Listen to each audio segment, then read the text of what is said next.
Hi everyone, I'm Shelly and you're watching There's No Place Like Home. When it comes to homeschooling, it gives me no greater joy than to help people to relax their homeschools. All too often, I see people completely fretting over the amount of work that they are putting on both themselves and their children. And so I know that I bring this topic up a lot, but since there are so many new homeschoolers right now, and likely some veteran homeschoolers who simply need to hear it, I'm going to say this. Stop making homeschooling harder than it has to be.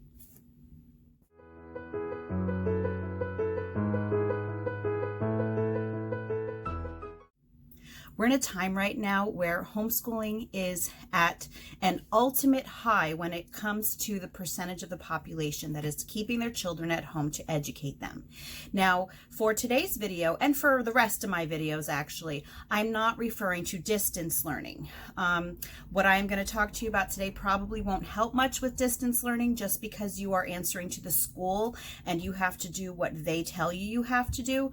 My video today is more for the actual homeschoolers, those who are following a traditional homeschool, following the actual homeschool laws, and they don't have a teacher telling them what their kids have to do every day. So one thing that I've noticed with a lot of new homeschooling parents that are, they were kind of thrown into this. No preparation really for a lot of them. It's just something that they decided was going to be best for their kids at this point in time, and I have to agree with them. But what's happening is that a lot of people are still associating homeschooling with something that really has to look just like school.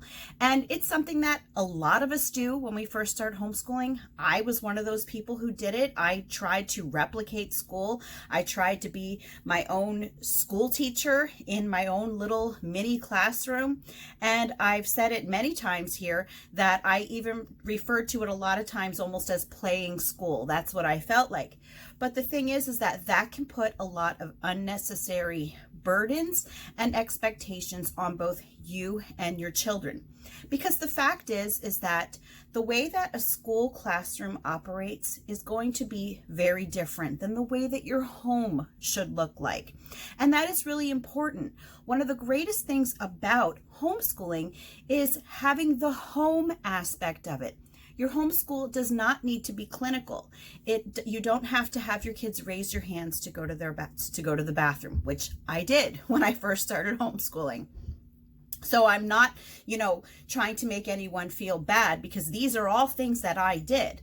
But really, what you want to do is you want to nurture your children and you want to give them room to be educated in a way that does not have to look anything like what they are coming from in their school. And I'm going to just give you some tips today on how to not do that. So the first thing that you need to realize is that your school day does not need to take 6 hours a day. I know a lot of schools take usually between 6.5 to 8 hours a day. And so a lot of parents jump into homeschooling with the assumption that the sit down work that their kids are doing every day has to take just as long. And I'm here to tell you that it does not. Now, I do know that there are states with laws that tell you how many hours per day you have to homeschool your children. And I'm pretty sure that I've heard that some of them they say 5.5 hours a day of homeschooling your kids have to do every day. And the impression that a lot of new homeschooling parents get from that, and sometimes a lot of veteran homeschooling parents, is that that means that their kids have to be sitting and doing work for those 5.5 hours a day. But there are so many more aspects to learning than sit down learning. And it is so easy to just work learning into your everyday lives with your children. You don't need to have them sitting to do their work all of the time. They could be playing games, can cover math. Depending on a child's age, Legos is math. It's STEM, as a matter of fact. When your kids are playing with their Play-Doh or making paper dolls, that is art. You need to learn to adopt a lifestyle of learning where you can actually see the learning in everything. Because really, if your kids are awake, they're learning. So you don't need to just kind of hem yourself in to this idea of being stuck with your kids. I hate to use that term, but a lot of parents get that feeling like they're stuck in a room with their kids for 5 hours a day, battling with them over schoolwork, when it doesn't have to be that way at all.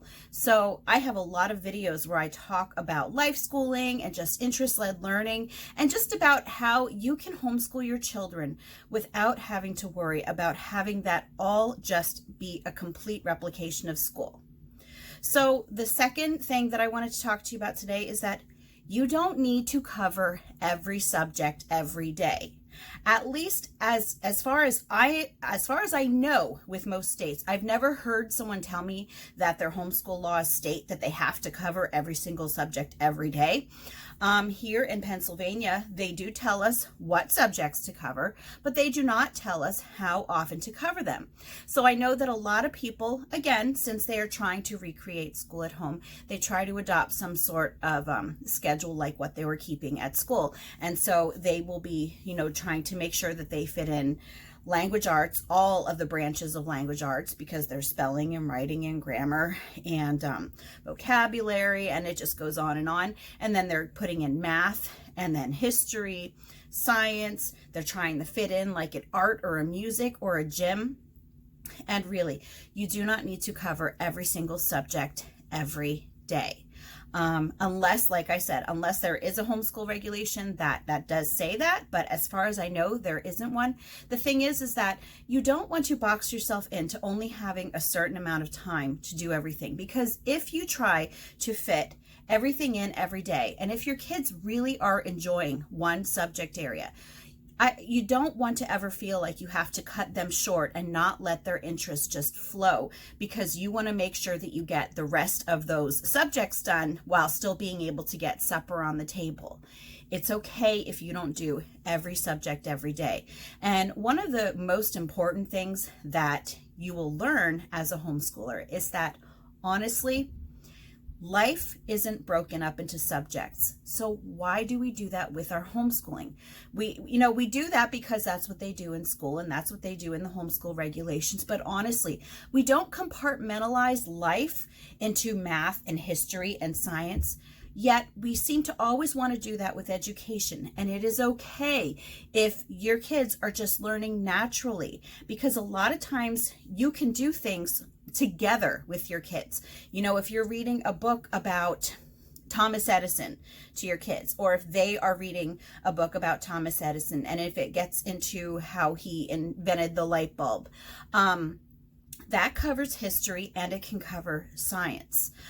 Sometimes if your kids are working on maybe a history project and they have to draw something for history, that covers history and art. Other times your kids, if you're maybe having them write a book report and they were reading maybe Little House on the Prairie, right there you have history or social studies, and then you've also got language arts.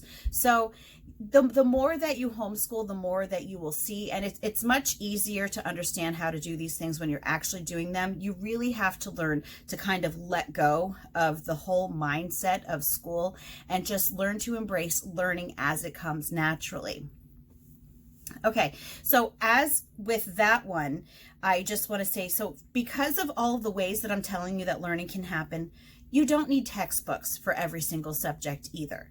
It makes me so sad to see little 6-year-olds burdened down with like 6 different textbooks for every single subject area. There are so many different ways to learn with your kids. And yes, I say that. Learn with your kids, because I guarantee you are going to learn more homeschooling your children than you probably remember from school. And that is one of the greatest gifts that I've attained since I started homeschooling my kids. When I was in school, hated history because I thought it was really boring and it had no meaning for my life. And now that I'm homeschooling my kids, because we are not using textbooks, I am reading actual books to my kids. I'm reading them biographies. I'm reading them historical fiction. We're doing unit studies where they're doing hands-on activities where they get to learn about these different aspects of the history that we're learning about. So I have learned to love history now simply because I'm not learning it in a segmented way that a lot of textbooks do. And that is really one of the benefits of not feeling like you have to use textbooks for every subject. Some areas textbooks are extremely helpful, like with math. Now my kids, well, my 7-year-old uses a textbook. She uses a Becca for math. The rest of my kids, though, they do ctcmath.com for math. But yeah, so some areas are easier to learn when it comes to, not having to use textbooks for that, like science and history especially. It is so easy, and even language arts. Math is really one of those things that I find the hardest. I know you can do it without textbooks, but for me, I think that if I would try to do that, I'd be really afraid that I wasn't getting enough done. But, just learn to look at learning in different ways. And I know I keep saying this over and over again, but you can do experiments with your kids that you see on YouTube. You can take them on nature walks. You can have them, when it's warm outside, wade through the creek, looking for minnows, looking for clutches of frog eggs, seeing if they can find tadpoles anywhere. Or in the fall, you can take them for walks in your neighborhood, maybe collect different leaves, bring them home, have them glue them onto a collage, and then you can turn that into an art project. Documentaries are a fantastic way for those visual learners, those kids who really enjoy watching things. There are so many different things that you can do with your kids. So don't ever feel like you have to use textbooks just because school does. So another thing is that you don't need to do lengthy lessons. When you're doing math with your kids, for example, if they get their work done in 10 or 15 minutes, that's it. You don't have to continue on giving them other things because in school they were spending maybe 45 minutes on math. When it comes to homeschooling, when they're done, they're done. Because what you need to realize is that when kids are in school, they're not constantly doing work all the time. And I think that a lot of times people forget that. When kids are in school, there are a lot of interruptions. They have to, of course, take attendance, and then a lot of times they have to find out who is buying lunch and who is packing.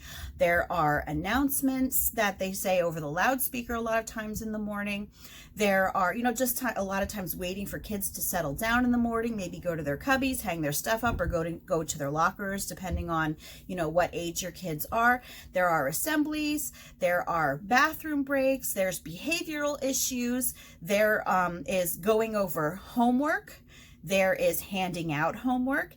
And also one of the other big things is that in school, like for example, in language arts, if your kids are given an in-class assignment, and if your child finishes that assignment in 15 minutes, they still have to sit in the class for the rest of the period because A, the period's not over, and B, the other kids in the class might not be finished yet. So a lot of times what a teacher will tell a child is just to pull out a book and sit quietly and read.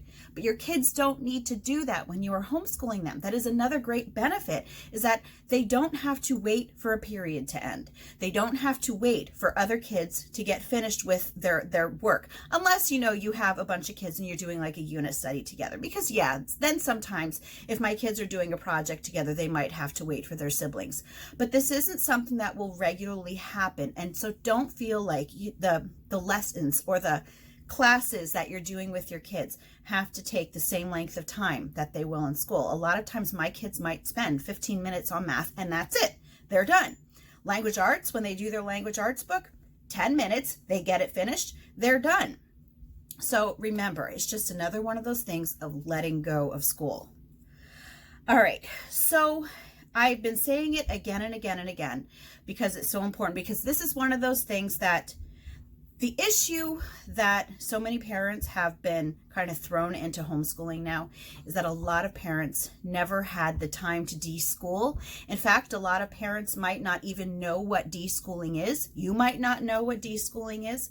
But deschooling is a crucial element when it comes to transitioning into homeschooling, especially when you are transitioning from a traditional school setting to school. Deschooling is basically just forgetting that school exists for a while, just letting your kids play, letting them follow their interests, and not giving them any sort of educational expectations, whether it's for a few weeks, sometimes it can be a month or two. And what I have to tell you is that a lot of parents are afraid that in this deschooling time, their kids might be set back. But I said it in the beginning of the video, and I'm going to say it again. If your kids are awake, they are learning. Just because they are not sitting and staring at a textbook does not mean that they have not picked up anything that is worth knowing that day. Very often when your kids are following their own interests, they're going to remember those things more, and they're going to matter to them more, which is going to bring that light in their eyes that you want to see when your kids are learning things.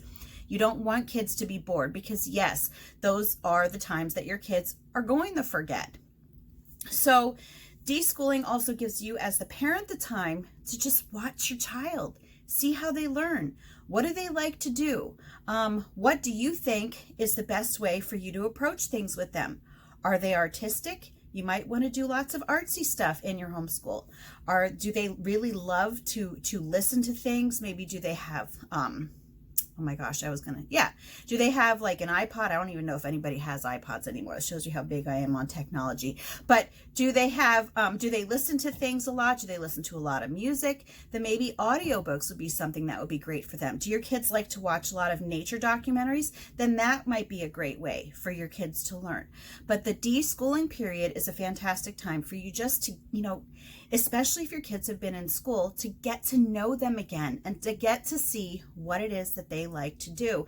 And it's a great way for you to see firsthand how learning happens in every setting, not just school and not just when you are directing them.